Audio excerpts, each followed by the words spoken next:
What's going on, guys? It's Brandon back here again today for another career video here. So, just running through these career videos, going through old Blackhawk coaches or current Blackhawk coaches in the case of Luke Richardson. We went through Jeremy Colleton, the one that was previous, and probably should do a Derek King one as well now that I think about it, just because he was the coach last year. So maybe I'll do that one tomorrow. We'll see.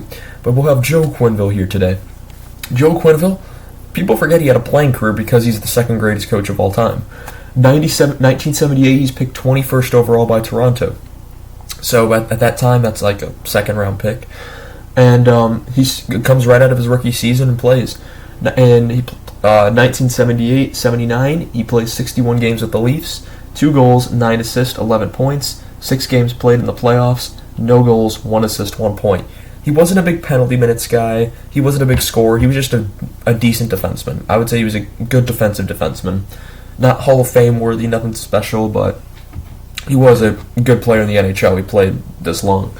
So then 1979-80 with the Leafs, he plays 32 games, 1 goal, 4 assists, 5 points. And then, I just realized I forgot to put it on the board, so I'll be back in just a moment. Sorry about that. Not that I got that all the way. It's a big trade that happens that sends Joe Quennville elsewhere. He's traded to Colorado with Lanny McDonald, the future Hall of Famer Lanny McDonald. There's a plane going overhead right now. Please shut up. But yeah, he's traded. And when you think of Colorado, you think of the Avalanche. You think that's a nice place. This ain't the Avalanche. This is the Colorado Rockies, as Wayne Gretzky once named the Mickey Mouse organization. He's traded to the Colorado Rockies from the Leafs for Pat Hickey and Wilf Palament on December 29th, 1979. In Colorado, he plays 35 games, 5 goals, 7 assists, 12 points. So it actually benefited him, I'd say, after the trade. 1980-81 with the Rockies, 71 games played, 10 goals, 24 assists, 34 points. And then in 1980, there's no playoffs again with, of course, the Rockies, because the Rockies don't make the playoffs. So 1981-82, 64 games played, 5 goals, 10 assists, 15 points. So he had his most offensive productive year here. He drops off by over half the points here, but it's the Rockies, so it's fine. And then something changes in 1982-83. The Rockies relocate. Where did they relocate? This is their second time relocating. They went from Kansas City to Colorado. Now they're going to New Jersey. Who would have, at this time, no one thought this would work as well. 1982-83, the New Jersey Devils come into existence. He plays there. 74 games played, 5 goals, 12 assists, 17 points. Once again, no playoffs, even with a change of location. Then June 20th, during the offseason of 1983, he's traded to Calgary with Mel Bridgman and Phil Russell. That's what I was like, what did I write there? Phil Russell for Steve Tamberlini, going back to New Jersey, along with Joe Quinn. Mel Bridgman and Phil Russell go to New Jersey. Steve Tamberlini and Joe Quennville go to Calgary, but he never plays in Calgary because on July 5th, 1983, later on, about 15 days later in the offseason, Mickey Vulcan is traded to Calgary in exchange for Richie Dunn and Joe Quennville going to the Hartford Whalers. I have a Carolina Hurricanes logo on the board because they were the Hartford Whalers. So in 1983-84 with Hartford, 80 games played, 5 goals, 8 assists, 13 points. And right around this time, Hartford drafts a young guy. You may have heard of him. The name is Ron Francis. And he's one of the leading point scorers in the NHL all time. So there's no playoffs for them this year, but they're getting better. 1984-85, 79 games played, 6 goals, 16 assists, 22 points. No playoffs once again, but they're almost there.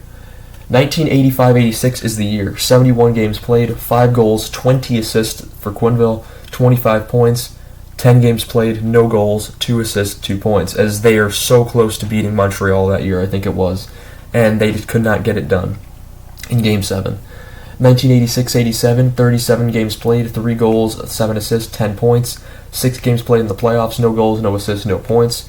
87-88, 77 games played, 1 goal, 8 assists, 9 points, 6 games played in the playoffs, no goals, 2 assists, 2 points.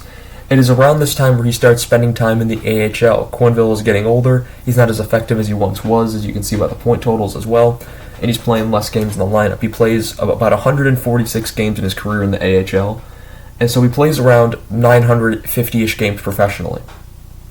So 1988-89 then, 1987-88, 77 games played, 1 goal, 8 assists, 9 points, and 6 games played in the playoffs, no goals, 2 assists, 2 points. 1988-89, 69 games played, 4 goals, 7 assists, 11 points. In the playoffs, he has kind of a resurgence. 4 games played as they are swept, no goals, 3 assists, 3 points. So it ain't his fault that they're swept.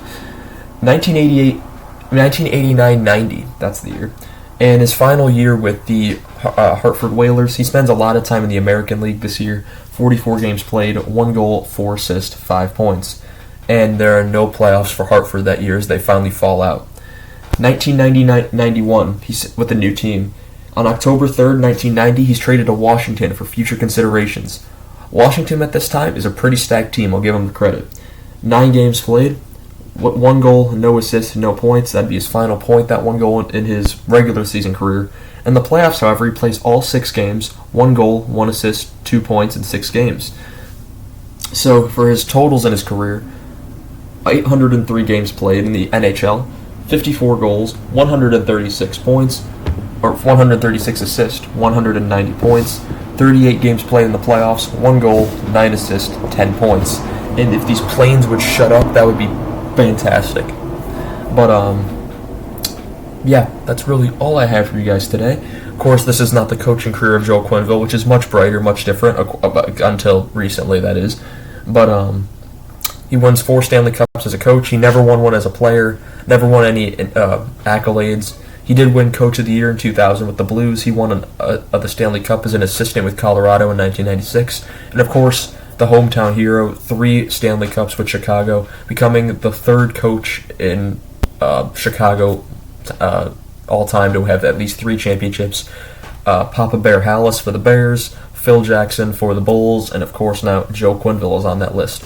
And hopefully Luke Richardson can join that club too, because that'd be pretty sick. But I want to thank you guys so much for watching here today.